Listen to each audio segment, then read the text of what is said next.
मोहतरम सामईन, अस्सलामु अलैकुम वरहमतुल्लाहि वबरकातुह। इस बार हम आपके लिए पेश कर रहे हैं किससुल अंबिया। अब हम जिक्र शुरू करते हैं आदम अलैहिस्सलाम का।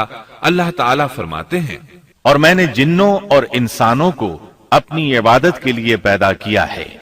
अल्लाह ताला ने हमारे बाप को क्यों पैदा फरमाया, हमें क्यों पैदा फरमाया? ताकि हम उसकी इबादत करें।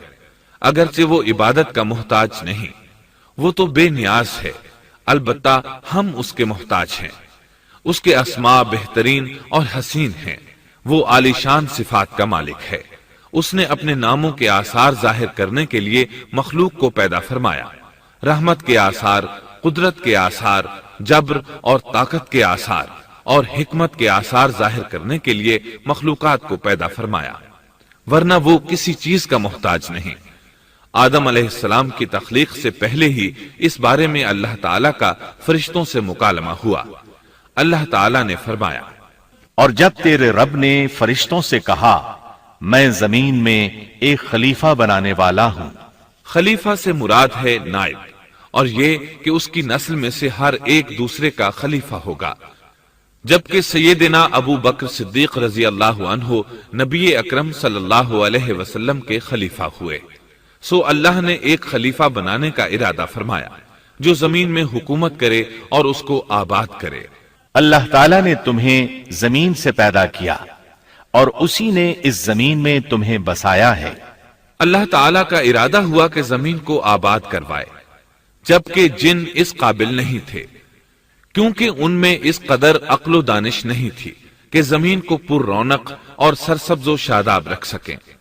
उलमा जिन्नात के बारे में कहते हैं, उनका सबसे बड़ा अक्लमंद जिन इंसानों के 10 साला बच्चे के बराबर अक्ल रखता है।